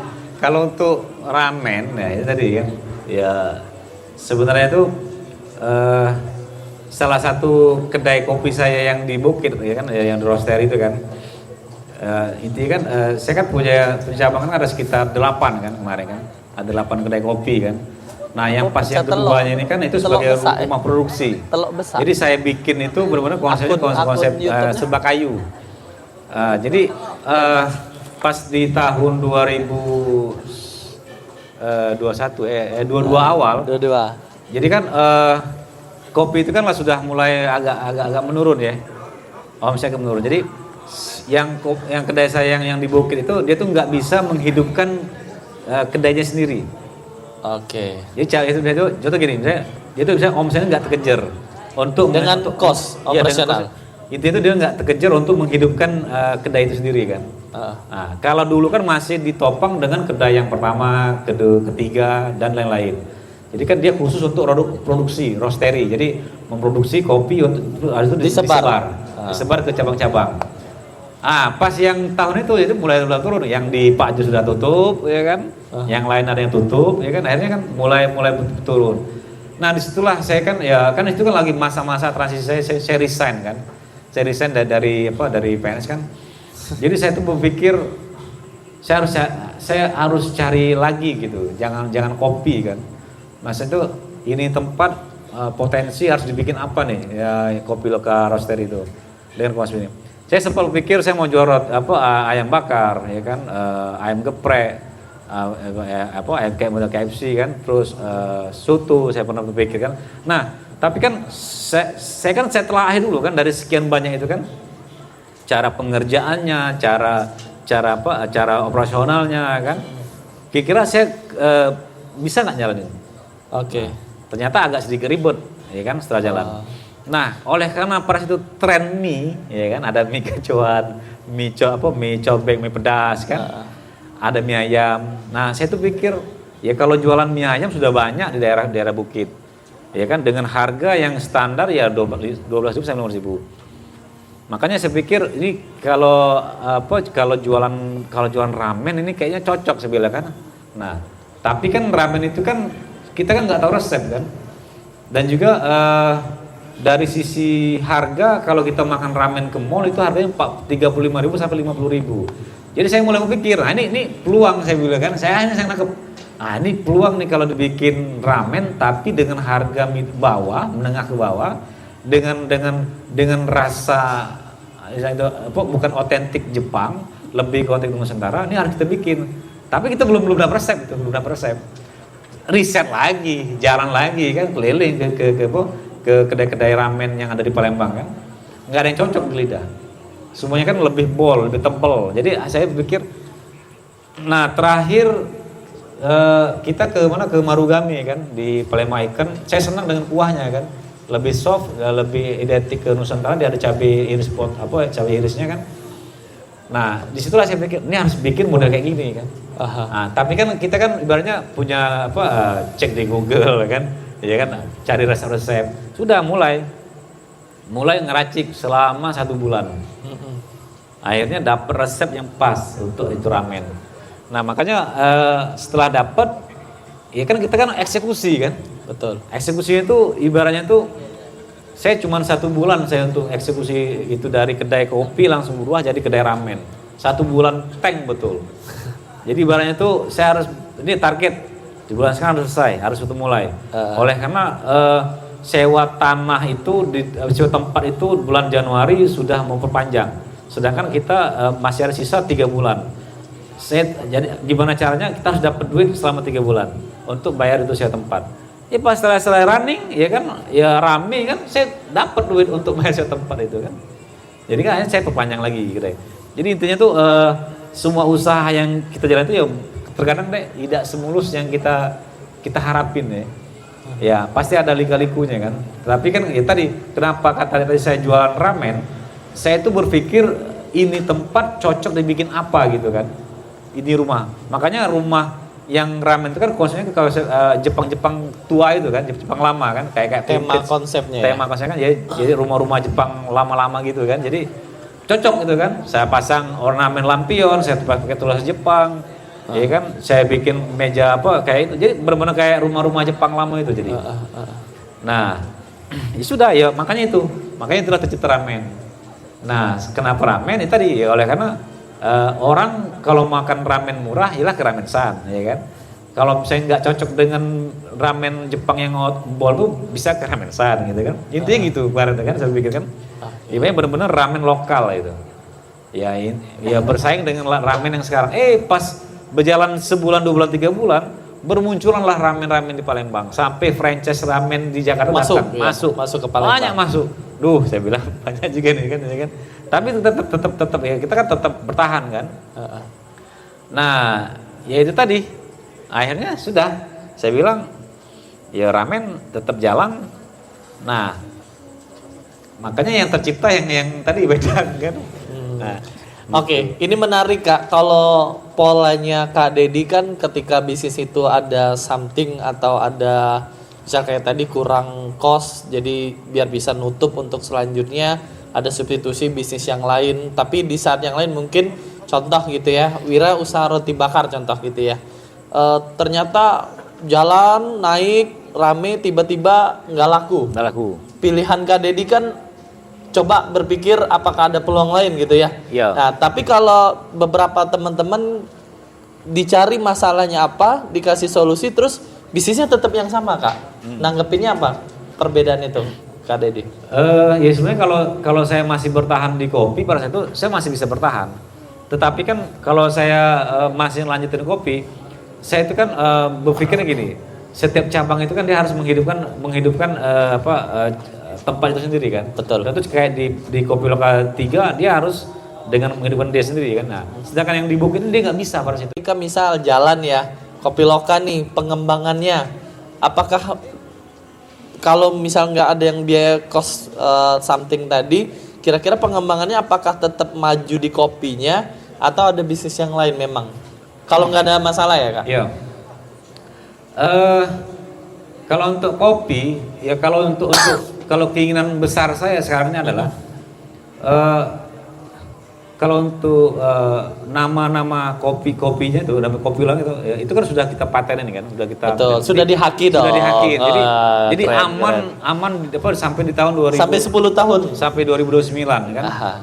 Jadi saya tuh berpikir gini, saya kan ibaratnya kan mengatasnamakan kopi Sumsel kan, jadi ibaratnya untuk kebutuhan kopi itu tidak bakal habis kan.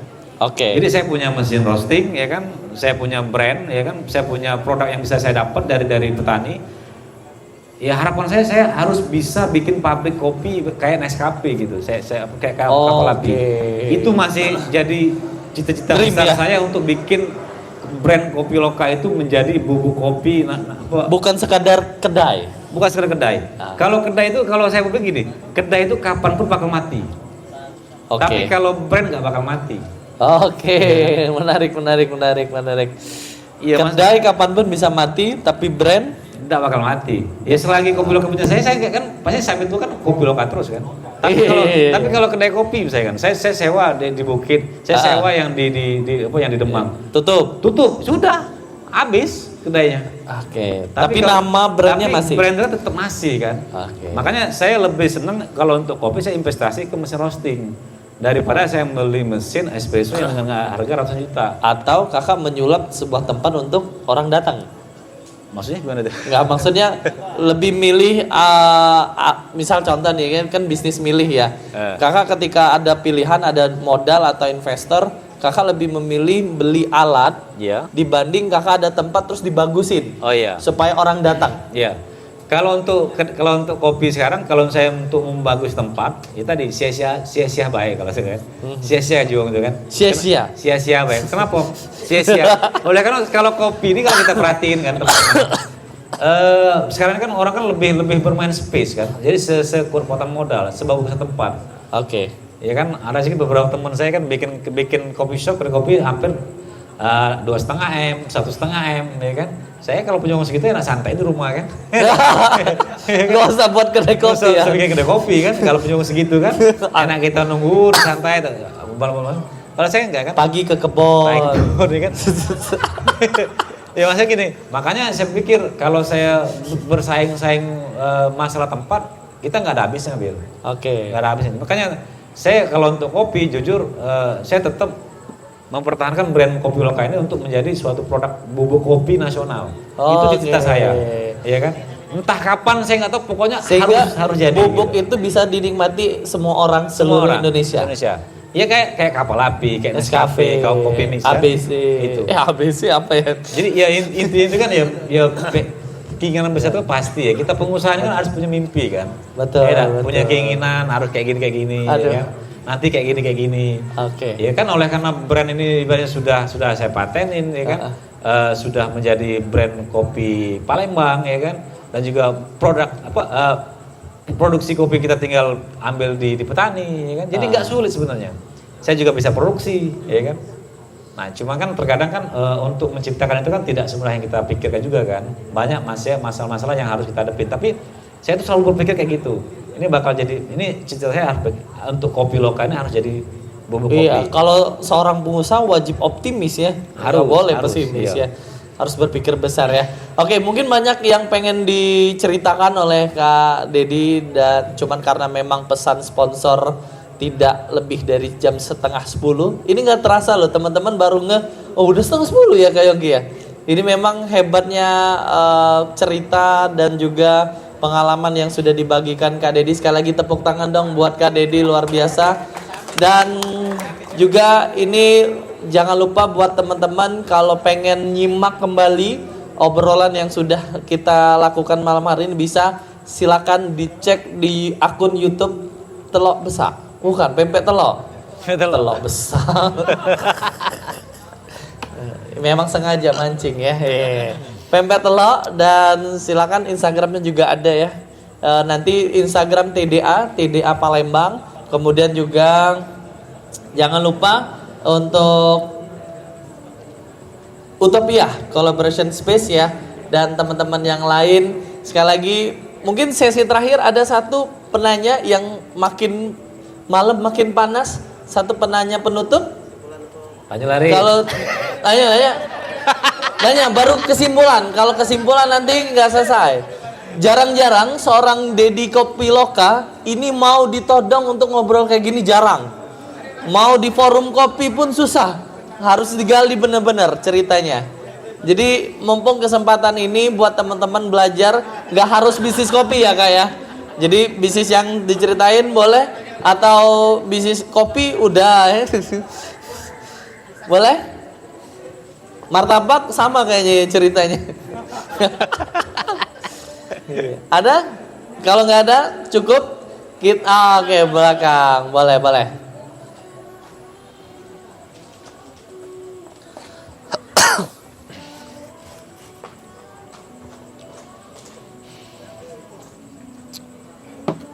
Ketahuan dan susunya.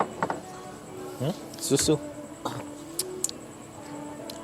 Assalamualaikum warahmatullahi wabarakatuh. Waalaikumsalam warahmatullahi wabarakatuh. Perkenalkan, nama saya Ardiansa. Saya selaku entrepreneur dan juga advokat. Ada hal yang ingin saya tanyakan di sini di luar daripada konteks teknis, melainkan lebih ke arah mindset. Pertanyaan saya cukup simpel, apa mindset dari kakak sendiri agar tetap pada hal yang kita sebut optimis dan sampai ke tujuan, seperti itu. Terima kasih dan mohon dijawab. Untuk menjalani bisnis itu apa mindsetnya Kak? Selalu optimis dan sampai ke tujuan. Kalau untuk masalah mindset ya penting ya sebenarnya mindset ini ya. Maksudnya mindset pebisnis sama mindset pedagang, mindset orang yang jual-jualan di gerobakan itu pasti beda, ya kan? Kalau misalnya orang jual gorengan, mindsetnya sudah dia jual gorengan terus bertahun-tahun gitu kan. Tapi kalau kita mindset kita sebagai pebisnis dan pengusaha ini ya selalu optimis dan tumbuh dan berkembang kan, kayak TDA kan. Jadi banyak kita bikin usaha, gimana usaha ini ya harus tumbuh dan berkembang. Ya jadi penting mindset itu memang dan optimis. Ya sama kayak kita kemarin teman-teman yang habis ngejar summit ya kan, ya kan. Ya logika di situ kan. Kita kan kemarin kan ngerasain kan, daki gunung kan, bawa keril, ya kan, bawa keril berat, isinya itu tempat tidur kita, dapur kita, dapur rumah kita kan. Kalau tidak kita bawa itu keril, ya kan, tidak optimis, dan juga tidak punya mental yang kuat, tidak bakal summit kita, ya kan, tidak bakal sampai ke puncak. Tapi kalau misalkan si tenda si beban yang kita bawa tadi kita sudah merasa berat, ya kan, ini kan berbicara berat, kita tinggal itu keril, ya kan, kita nak makan apa di puncak, gitu kan. Ada sih teman aku yang gitu kan. Tapi kan oleh karena kita pikir ini tempat makan, ini tempat tidur, ya kan, itu tempat kita berdingin. Jadi kalau nggak kita bawa itu beban ke atas, ya otomatis kita mati di atas kan. Sama kayak usaha kan. Kalau kita tidak optimis, itu usaha kita nak ngidupin keluarga nak pakai apa gitu kan. Jadi mindset itu sangat penting. Tapi kan dibekali dengan dengan mental yang kuat. Makanya aku kemarin ya ngambil pelajaran di situ. Dari 15 tahun tidak mendaki gunung, pada mendaki gunung sama teman-teman TDA kemarin, aku dapat momen yang sebenarnya ya sangat luar biasa kan, sama teman-teman TDA. Gitu. Masalahnya ya aku lihat ya yang pendakian kemarin itu ya mau ngomong sama ada di atas kita umurnya kan, ada yang di bawah. Jadi ya, semua itu tidak punya pengalaman masing-masing kan. Walaupun aku ada pengalaman pendakian, tapi aku tuh selalu berpikir ya pada saat kita untuk menjalankan sesuatu itu memang harus step by step. Makanya saya bilang sama Muklis pelan-pelan deh sih ya. Naki itu pelan-pelan baik. Dasar dipaksa ini kan. Kalau dipaksa kan badan capek. Tapi kalau pelan santai kan. Tapi kan mental kita kuat. Itu tadi, ya beban itu kan sama kayak beban hidup kan yang kita bawa. Jadi kalau misalkan, makanya aku tuh jujur ya kenapa terasa mindset saya itu untuk jadi pengusaha, saya tuh selalu berpikir pada saya itu kayak mendaki gunung pada saya itu. Jadi benar-benar mendaki gunung tuh ya, makanya pada saat ada pendakian itu saya, wah ini berangkat orang 15. Saya itu kan naluri dulu sering naik gunung kan, akhirnya kan saya ikut kan. Jiwa itu terpanggil ya. Terpanggil kan, itu kan. Akhirnya setelah terpanggil, sukses mendaki kan, Susah ternyata. nambah lagi pengen di mana. Iya, itu sih, itu Mas ya. Jadi itu mindset optimis itu ya. Kalau kita emang ya dimanapun ya, walaupun kita bekerja kan, kita harus punya optimis kan. Dari karyawan misalnya golongan 1, 2, 3, kita harus menjadi atau menjadi pejabat atau kepala dinas kan. Tapi kalau di usaha ini kan gimana usaha itu kita jalan dari nol ya kan. Jalan tumbuh itu ya aja siapa tahu nanti bisa bercabang-cabang atau bisa berkembang gitu kan. Ya kalau nggak optimis ya sudah tutup pasti usaha kita kan. Gitu aja sih Mas sebenarnya. Iya. Oke, tepuk tangan buat Kak Dedi dan Mas yang sudah nanya.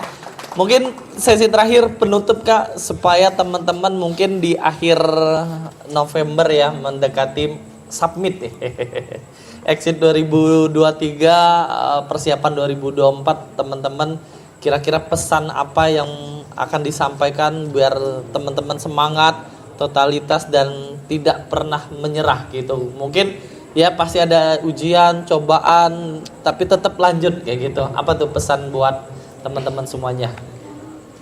Kalau pesan, kalau teman-teman di depan ini ya sebenarnya sudah hebat-hebat semua ya. Ya sebenarnya mungkin punya prinsip dan pemikiran masing-masing ya. Ibaratnya itu untuk memajukan usahanya kan. Ya kalau saya kan ya usaha kan lebih ke F&B kan, lebih ke kuliner, kopi, wedang sekarang. Ya kalau untuk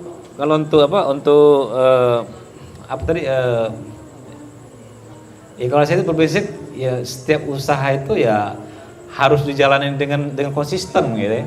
Walaupun nanti tutup entah 2 tahun, tapi setidaknya kan kita kan sudah mulai pada saat kita menemukan ada usaha itu kita action ya kan, eksekusi action itu kan dijalanin sampai dia mentok itu harus nanti kan biasanya kan ada titik jenuh Betul. Titik jenuh. Jadi kan makanya tuh pada saat menemukan titik jenuh kan ya mungkin kembali ke diri kita kan kalau pengen lanjut atau pengen lanjut atau tutup gitu kan.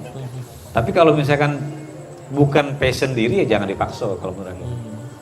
Nah, saya usaha tuh ya harus nyatu passion, kalau ndak do sejiwa ya jangan dipaksain. Betul. Gitu. Jadi aku tuh ya sebenarnya ndak punya yang perkataan Kata-kata mutiara.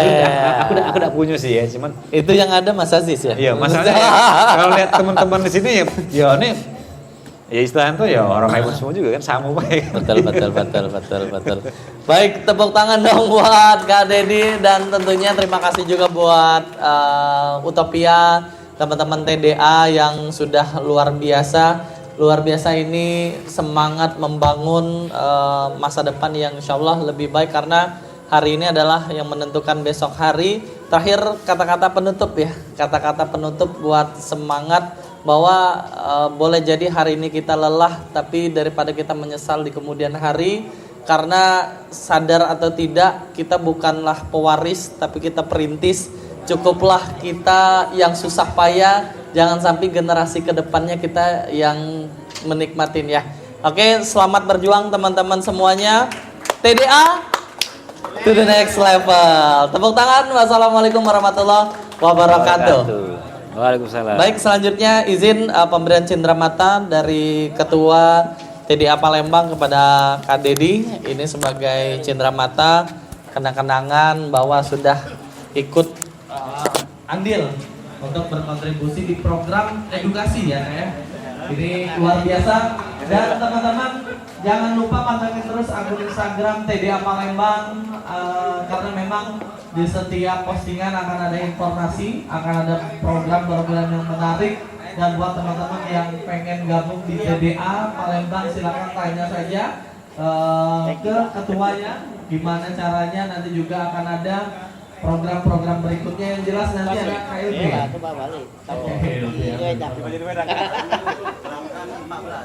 Tanggal? Hari Minggu ini ada?